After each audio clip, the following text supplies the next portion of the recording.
नमस्कार। हिंदी प्रतियोगिता test series में आप सभी का स्वागत है। हम लोग देख रहे हैं निबंध विधा को। यूजीसी नेट इकाई 9 में जो कि शामिल की गई है, नाखून क्यों बढ़ते हैं, एक रचना हजारी प्रसाद द्विवेदी जी की रचना है। ये जो है निबंध विधा की रचना है, निबंध विधा की रचना है, ललित निबंध है, ललित निबंध है। आप लोग चैनल पर नए, चैनल सब्सक्राइब कर लीजिए। वीडियो अच्छी लगी तो लाइक कर लीजिएगा। देखते हैं, अगर हजारी प्रसाद द्विवेदी की जन्म की बात करते हैं तो 1907 में इनका जन्म हुआ था और 1979 में इनका निधन हो गया। चलते हैं निबंध की तरफ, देखते हैं तो निबंध क्या है। निबंध में कहा जा रहा है कि नाखून क्यों बढ़ते हैं। हजारी प्रसाद द्विवेदी जी का निबंध है। इसमें देखते हैं, कहा जा रहा है कि बच्चे कभी कभी चक्कर में डाल देने वाले प्रश्न कर बैठते हैं। अल्पज्ञ पिता बड़ा दयनीय जीव होता है। कह रहे हैं कि मेरी छोटी लड़की ने जब उस दिन पूछ दिया कि आदमी के नाखून क्यों बढ़ते हैं, तो मैं कुछ सोच ही नहीं सका। हर तीसरे दिन नाखून बढ़ जाते हैं। बच्चे कुछ दिन तक अक्सर उन्हें बढ़ने दें तो माँ बाप कहते हैं, बच्चे कुछ दिन तक अगर उन्हें बढ़ने दें तो माँ बाप अक्सर उन्हें कहते हैं डांटा करते हैं। पर कोई नहीं जानता कि ये अभागे नाखून क्यों इस प्रकार बढ़ा करते हैं। आगे देखिए, कहते हैं कि काट दीजिए, वे चुपचाप दंड स्वीकार कर लेंगे। पर निर्लज्ज अपराधी की भांति फिर छूटते ही सेध पर हाजिर। आखिरी कहते हैं कि आखिर इतने बेहया क्यों हैं। आगे कहते हैं, देखते हैं, कह रहे हैं कुछ लाख वर्षों की ही बात है, जब मनुष्य जंगली था, वन मानुष जैसा, उसे नाखून की जरूरत थी। कह रहे हैं जब कुछ लाख वर्षों की बात है कि जब मनुष्य जंगली था, वन मानुष था, उसे नाखून की जरूरत थी। उसकी जीवन रक्षा के लिए नाखून बहुत जरूरी थे। असल में उसके अस्त्र थे। कहते हैं कि असल में वही उसके अस्त्र थे। कौन? नाखून। दांत भी थे, पर नाखून के बाद ही उसका स्थान था। कहते हैं कि उन दिनों से जूझना पड़ता था। प्रतिद्वंदियों को पछाड़ना पड़ता था। नाखून उसके लिए आवश्यक अंग था। फिर धीरे धीरे वह अपने अंगों से बाहर की वस्तुओं का सहारा लेने लगे। आगे कहते हैं कि पत्थर के ढेले पर पेड़ की डालें कहते हैं पत्थर के ढेले पर और पेड़ की डालें काम में लेने लगे। रामचंद्र तिवारी ने बनवारी सेना के पास एक कहते हैं कि रामचंद्र तिवारी की बनवारी सेना के पास ऐसे ही अस्त्र थे। आगे कहते हैं कि उसने हड्डियों के भी हथियार बनाए। इन हड्डियों के हथियारों में सबसे मजबूत और सबसे ऐतिहासिक था देवताओं के राजा का वज्र, जो दधीच मुनि की हड्डियों से बना था। इसमें कह रहे हैं जो देवताओं के राजाओं का वज्र था वो दधीच मुनि के हड्डियों से बना था। मनुष्य और आगे बढ़ा। उसने धातु के हथियार बनाए। जिसके पास लोहे के अस्त्र और शस्त्र थे वे विजयी हुए। देवताओं के पास कहते हैं देवताओं के राजा तक को मनुष्य के राजा से इसलिए सहारा कहते कि इसलिए सहायता लेनी पड़ती थी कि मनुष्य के राजा के पास लोहे के अस्त्र थे। असुरों के पास अनेक विद्याएं थी, पर लोहे के अस्त्र नहीं थे। शायद घोड़े भी नहीं थे। आगे कहते हैं आर्यों के पास ये दोनों चीजें थी, लोहे के अस्त्र भी थे और घोड़े भी थे आर्यों के पास। आर्य विजयी हुए। फिर इतिहास अपनी गति से बढ़ता गया। नाग हारे, सुपर्ण हारे, यक्ष हारे, गंधर्व हारे, असुर हारे, राक्षस हारे। लोहे के अस्त्र से बाजी मार ली। कहते कि लोहे के अस्त्रों ने बाजी मार ली। इतिहास आगे बढ़ा। पतीले वाली बंदूक ने, कारतूसों ने, तोपों ने, बम्बों ने, बम वर्षक वायुयानों ने इतिहास को किस कीचड़ भरे घाट तक घसीटा है, यह सब कहते हैं कि यह सबको मालूम है। नखधर मनुष्य एटम बम पर भरोसा करके कहते हैं कि नखधर मनुष्य एटम बम पर भरोसा करके आगे की ओर चल पड़ता है, पर उसके नाखून अब तक बढ़ रहे हैं। आगे देखिए, आगे क्या कहते हैं, अब भी प्रकृति मनुष्य को उसके भीतर वाले अस्त्र से वंचित नहीं कर रही है। कह रहे जो मनुष्य के भीतर अस्त्र है, नाखून जैसे हुआ, दांत हुआ, इसको अभी प्रकृति जो हो उनसे वंचित नहीं कर रही मनुष्य को। आज भी वह याद दिला देती है कि तुम्हारे नाखून को बुलाया नहीं जा सकता। आगे कहते हैं तुम वही लाखों वर्ष पहले के नख दंतवालंबी जीव हो। पशु के सहारे कहते पशु के साथ एक ही सतह पर विचरने वाले, चरने वाले। आगे देखिए कहते हैं ततः किम, तथा कि मैं हैरान होकर सोचता हूँ कि मनुष्य आज अपने बच्चों को नाखून, कहते हैं बच्चों को नाखून काटने के लिए डांटता है। किसी दिन कुछ थोड़े लाख वर्ष पूर्व वह अपने बच्चों को नाखून नष्ट करने पर डांटता रहा होगा, लेकिन प्रकृति है कि वह अब भी नाखून को जिलाए जा रही है। और मनुष्य भी कहते हैं और मनुष्य है कि वह अब भी उसे काटे जा रहा है, किसे, नाखून को। वे कमबख्त रोज बढ़ते, आगे देखिए कह रहा है कि वे कमबख्त रोज बढ़ते बढ़ते हैं क्योंकि वे अंधे हैं। कह रहा है क्योंकि वे अंधे हैं, नहीं जानते कि मनुष्य को इससे कोटि कोटि गुना शक्तिशाली हथियार मिल चुका है। आगे कहते हैं मुझे लगता है कि मनुष्य अब नाखून को नहीं चाहता, उसके भीतर बर्बर युग का कोई अवशेष रह जाए, यह उसे असहाय है। लेकिन यह कैसे कहूँ, नाखून काटने से क्या होता है। में कह रहे हैं कि हजारी प्रसाद द्विवेदी जी कह रहे हैं कि नाखून काटने से क्या होता है। आगे देखिए क्या कहते हैं, मनुष्य की बर्बरता घाटी कहाँ है। कहते हैं मनुष्य की बर्बरता घटी कहाँ है, वह तो बढ़ती जा रही है। मनुष्य के इतिहास में हिरोशिमा का हत्याकांड बार बार थोड़े ही हुआ है। कहते हैं मनुष्य के इतिहास में हिरोशिमा का हत्याकांड जो है बार बार थोड़े ही हुआ है। यह तो उसकी कहते यह तो उसका नवीन रूप है। मैं मनुष्य के नाखून की ओर देखता हूँ तो कभी कभी निराश हो जाता हूँ। आगे बता रहे हैं ये उसकी कहते हैं कि ये उसकी भयंकर पाशवी वृत्ति के जीवांत प्रतीक, जैसे पाशवी वृत्ति के जीवांत प्रतीक है। मनुष्य की पशुता को जितनी बार काट दे, कहते हैं कि मनुष्य की पशुता को जितनी बार काट दो वह मरता नहीं। कहते हैं कि वह मरता नहीं, जनती। आगे कहते हैं कुछ हजार साल पहले मनुष्य ने नाखून को सुकुमार विनोदों के लिए उपयोग में लाना शुरू किया था। वात्स्यायन ने कामसूत्र से, कहते हैं वात्स्यायन के कामसूत्र से पता चलता है कि आज से 2000 वर्ष पहले पहले का भारतवासी नाखूनों, कहते हैं कि नाखूनों को जस, कहते हैं जम के संवारता था। कह रहे कि जो वात्स्यायन थे उनका कामसूत्र जो ग्रंथ है से पता चलता है कि आज के 2000 वर्ष पहले का भारतवासी जो था नाखून को जम के संवारता था। आगे देखिए आगे क्या कहते हैं, आगे कहते हैं कि उनके काटने की कला काफी मनोरंजक बताई गई है। त्रिकोण वर्तु, कहते हैं त्रिकोण, वर्तुलाकार, चंद्राकार, दंतुल्य आदि विधि आकृतियों के नाखून उन दिनों कहते हैं उन दिनों विलासी नागरिकों को के ना जान, कहते कि ना जाने किस काम आया करते थे। आगे कहते हैं कि उनको तिखथक और अलतक से यत्नपूर्वक रगड़ कर, कहते हैं तिखथ मोम और अलतक जो होता है आलतका, कहते हैं आलता से यत्नपूर्वक रगड़ लाल और चिकना बताया जाता था।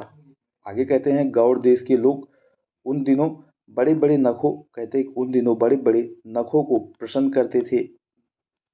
और आगे कहते हैं कि दक्षिणायार्त लोग, कहते हैं दक्षिणायार्त लोग छोटे नखों को अपनी अपनी रुचि है, देश की भी और काल की भी। लेकिन आगे कहते हैं लेकिन समस्त अधोगामी वृत्तों को और नीचे खींचने वाली वस्तुओं को भारतवर्ष ने मनुष्योचित बनाया है, यह बात चाहूँ भी तो भूल नहीं सकता। आगे क्या कहते हैं, आगे कहते हैं कि मनुष्य शरीर का अध्ययन करने वाले प्राणी विज्ञानी कहते हैं कि मनुष्य शरीर का अध्ययन करने वाले प्राणी वैज्ञानियों का निश्चित मत है कि मानव चित्त की भांति मानव शरीर में भी बहुत सी अभ्यास जन्य सहज वृत्तियां रह गई हैं, दीर्घ काल तक उनकी आवश्यकता रही, कहते हैं आवश्यकता रही है। अतएव शरीर, कहते हैं कि अतएव शरीर ने अपने भीतर ऐसा, कहते हैं कि एक ऐसा गुण पैदा कर लिया है कि वे वृत्तियां अनायास ही और शरीर ने और शरीर के अनजान में भी अपने आप काम करती हैं। इसमें कहा जा रहा है नाखून का बढ़ना उसमें एक, कहते हैं कि नाखून का बढ़ना उसमें से एक है, केस का बढ़ना दूसरा है, दांत का दोबारा उठना तीसरा है, और पलकों, कहते हैं कि और पलकों का गिरना चौथा है। और असल, कहते हैं कि और असल में सहजता वृत्तियों अनजान की स्मृतियों को ही कहते हैं। हमारी भाषा में भी, कहते हैं कि हमारी भाषा में भी इसके उदाहरण मिलते हैं। अगर आदमी अपने शरीर को, मन को और वाक की अनायास घटने वाली वृत्तियों के विषयों, कहते घटने वाली वृत्तियों के विषय में विचार करे तो वह, कहते हैं तो उसे अपनी वास्तविक प्रवृत्ति पहचानने में बहुत सहायता मिले। पर कौन सोचता है, कहते सोचना तो क्या, उसे इतना भी पता नहीं चलता कि उसके भीतर नख, आगे देखिए क्या कहते हैं, उसके भीतर नख बढ़ा लेने की जो सहजता वृत्ति है वह उसके पशुत्व का प्रमाण है। उन्हें काटने की जो प्रवृत्ति है वह उसकी मनुष्य, कहते हैं मनुष्यता की निशानी है। और यद्यपि पशुत्व के चिन्ह उसके भीतर रह गए हैं तो वह पशुत्व को छोड़ चुका है। आगे कहते हैं पशु बनकर वह आगे नहीं बढ़ सकता और उसे कोई और रास्ता खोजना चाहिए। कहते हैं कि अस्त्र बढ़ाने की प्रवृत्ति मनुष्यता की विरोधनीय है। आगे क्या कहते हैं देखते हैं नेक्स्ट पैराग्राफ में। नेक्स्ट पैराग्राफ में कहा जा रहा है कि मेरा मन पूछता है किस ओर मनुष्य किस ओर बढ़ रहा है, पशुता की ओर और मनुष्यता की ओर, अस्त्र बढ़ाने की ओर या अस्त्र काटने की ओर। मेरी निर्बोध, कहते हैं कि मेरी निर्बोध बालिका ने मनुष्य जाति, कहते हैं कि मानो मनुष्य जाति से ही प्रश्न किया है, जानते हो नाखून क्यों बढ़ते हैं। इसमें कह रहे हैं कि नाखून क्यों बढ़ते हैं, ये हमारी पशुता के अवशेष हैं। क्या नाखून, मैं पूछता हूँ, कहता है मैं पूछता हूँ जानते हो ये अस्त्र शस्त्र क्यों बढ़ रहे हैं, ये हमारी पशुता की निशानी है। भारतीय भाषाओं में प्रायः ही अंग्रेजी के कहते हैं कि इंडिपेंडेंस शब्द का शाब्दार्थक शब्द, कहते हैं कि अंग्रेजी भाषा में जो इंडिपेंडेंस शब्द का शाब्दार्थक शब्द नहीं व्यवहार होता। 15 अगस्त को जब अंग्रेजी भाषा में पत्र इंडिपेंडेंस की घोषणा कर रहे थे, देश, कहते हैं कि देसी भाषा में पत्र स्वाधीनता दिवस की चर्चा कर रहे थे। आगे देखिए, आगे कहते हैं कि इंडिपेंडेंस का अर्थ होता है अधीनता या किसी, कहते हैं कि अधीनता या किसी की अधीन का अभाव। पर स्वाधीनता शब्द का अर्थ होता है अपने ही अधीन रहना। अंग्रेजी में कहना हो तो सेल्फ डिपेंडेंस कह सकते हैं। आगे कहते हैं मैं कभी कभी सोचता हूँ कि इतने दिनों तक अंग्रेजी की अनुवर्तिता करने के बाद भी भारत कहता है कि इंडिपेंडेंस को अधीनता क्यों नहीं कह सका। आगे कहते हैं उसने अपनी आज़ादी के जितने भी नामकरण किए, स्वतंत्रता, स्वराज, स्वाधीनता, उन सब में कहते हैं स्व का संबंध अवश्य रखा। आगे कहते हैं यह क्या संयोग की बात है, यह हमारी सूची परंपरा की अनजान में कहते हैं कि हमारी भाषा के द्वारा प्रकट होती रही है। मुझे प्राणी विज्ञान की बात फिर याद आती है। सहज वृत्ति अनजानी स्मृतियों का ही नाम है। आगे कहते हैं कि स्वराज होने के बाद स्वभावतः ही हमारे नेता और विचारशील नागरिक सोचने लगे हैं कि कहते हैं कि इस देश को सच्चे अर्थ में सुखी कैसे बनाया जाए। हमारे देश के लोग, कहते हैं कि हमारे देश के लोग पहली बार यह सब सोचने लगे हों, ऐसी बात नहीं है। हमारा इतिहास बहुत पुराना है। हमारे शास्त्रों में कहते हैं कि इस समस्या को नाना भाव और नाना पहलुओं से विचारा गया है। हम कोई नौसिखिया नहीं हैं जो रातों रात अनजान जंगल में पहुंचकर आरक्षित हो गए हों। हमारी परंपरा कहते हैं कि महिमामयी और उत्तराधिकार विलुप्त और संस्कार उज्जवल है। हमारे अनजान में भी ये बात है, हमें एक खास दिशा में सोचने की प्रेरणा देती है। ये जरूर है कि परिस्थितियाँ बदल गई हैं। आगे बात करते हैं। आगे क्या है, उपकरण नए हो गए हैं और उलझनों की मात्रा भी बहुत बढ़ गई है, पर मूल समस्याएं बहुत अधिक नहीं बदल कहते कि उपकरण जो है नए हो गए हैं, उलझनों की मात्रा बहुत बढ़ गई है, पर मूल समस्याएं बहुत अधिक नहीं बदलती हैं। भारतीय चित्त कहते हैं कि भारतीय चित्त जो आज भी अधीनता के रूप में ना सोचकर स्वाधीनता के रूप में सोचता है, वह हमारे दीर्घकालीन संस्कारों का फल है। वह स्वास्थ्य के सम कहते हैं कि वह स्व के बंधन को आसानी से नहीं छोड़ सकता। आगे हम देखते हैं। आगे कहा जा रहा है कि अपने आप पर कहते हैं कि अपने आप के द्वारा लगाया हुआ बंधन हमारी संस्कृति की बड़ी भारी विशेषता है। मैं ऐसा तो नहीं मानता कि जो कुछ हमारा पुराना है, जो कुछ हमारा विशेष है, उससे हम चिपटे ही रहें। आगे कहते हैं कि पुराने का मोह कहते हैं पुराने का मोह सब समय वांछनीय ही नहीं होता। मरे बच्चे कहते हैं कि मरे बच्चे को गोद में दबाए रहने वाली बंदरिया मनुष्य का आदर्श नहीं बन सकती। परंतु मैं ऐसा भी नहीं सोच सकता कि हम नई कहते अनुसंधानिकता के नशे से चूर होकर अपना सर्वस्व खो दें। कालिदास ने कहा था कि सब पुराने अच्छे नहीं होते, सब नए खराब नहीं होते। भले लोग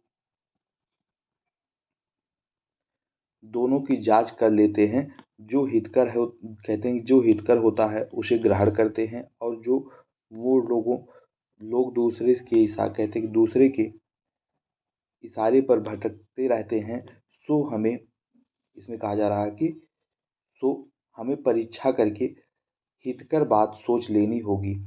और अगर हमारे पूर्व संचित भंडार में यह हितकर वस्तु निकल आई, तो इससे बढ़कर और क्या हो सकता है। आगे देखिए, आगे क्या कहते हैं। जातियां इस देश में अनेक आई हैं, लड़ती झगड़ती भी रही हैं, फिर प्रेम पूर्वक बस भी गई हैं।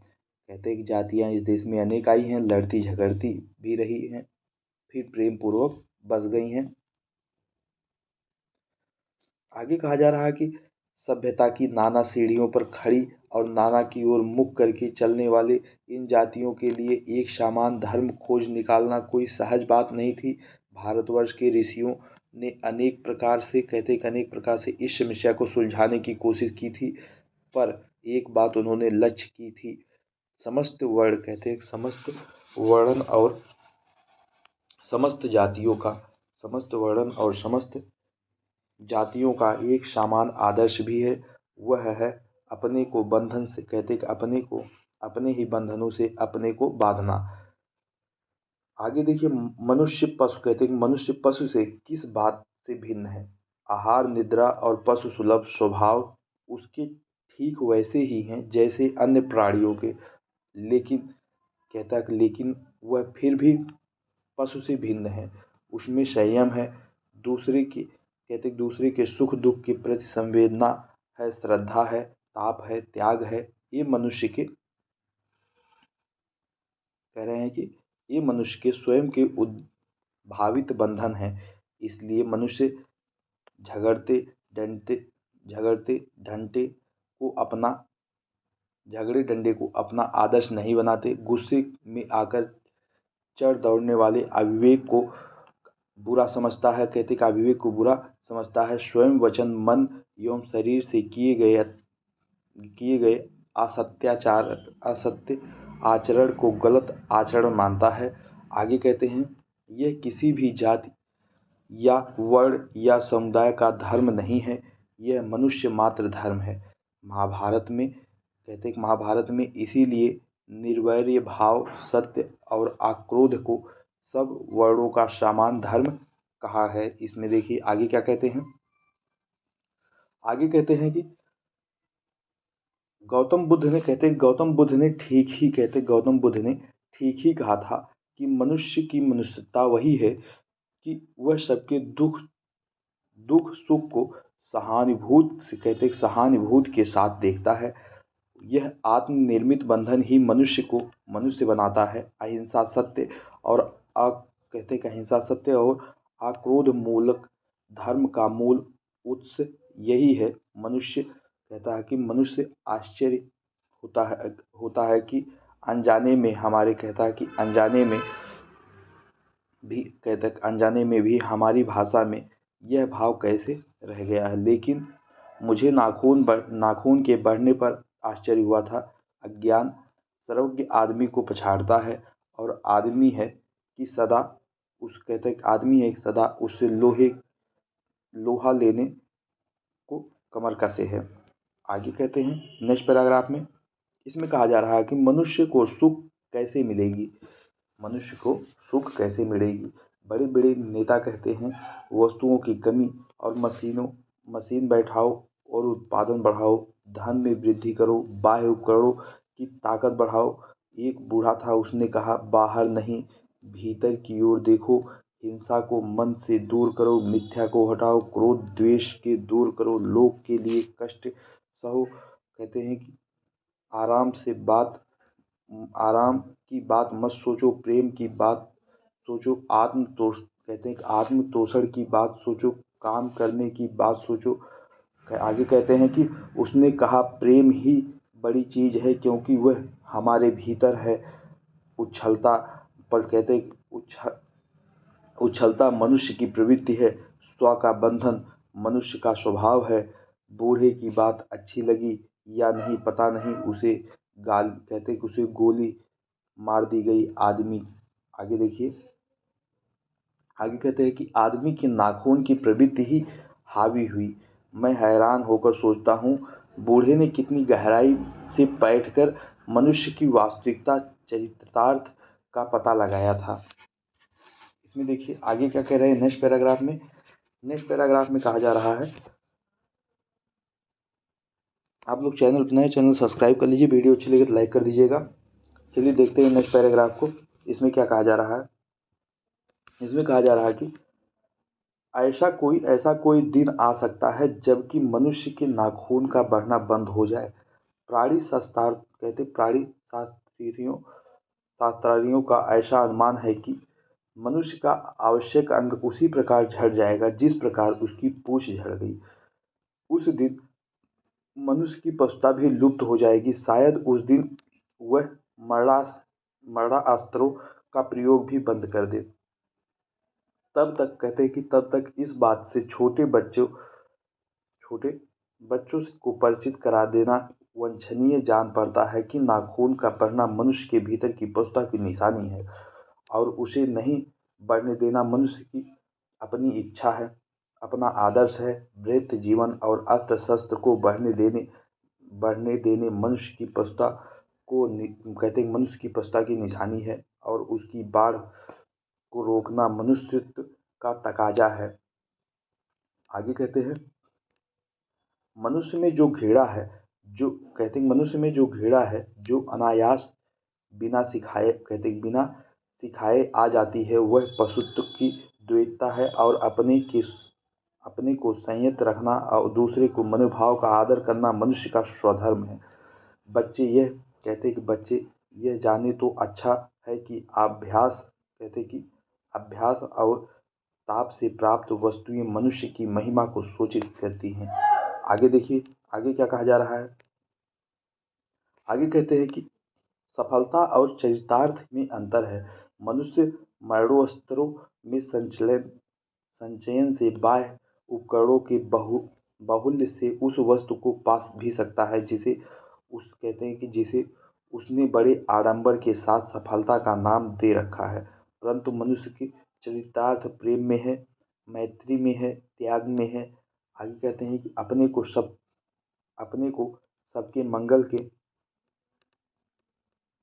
सबके मंगल के आगे देखिए क्या कहते हैं। आगे कहते हैं के लिए निःशेष भाव से दे देने में है। नाखून का बढ़ना मनुष्य की उस अंध सहायता वृत्ति का परिणाम है जो उसके जीवन में सफलता ले आना चाहती है। आगे कहते हैं उसे काट देना उस स्वाद निर्धारित आत्मबंधन का फल है जो उसे चित्रार्थ की ओर ले जाता है। नाखून बढ़ते हैं तो बढ़े, मनुष्य उन्हें बढ़ने नहीं देगा। धन्यवाद। आज के लिए इतना ही। हजारी प्रसाद द्विवेदी जी की ये रचना है, नाखून नाखून क्यों बढ़ते हैं, क्यों बढ़ते हैं। तो इसको हम लोगों ने देखा है, जो कि निबंध विधा की रचना है, निबंध विधा की रचना है, निबंध विधा की रचना है, ललित निबंध है ये।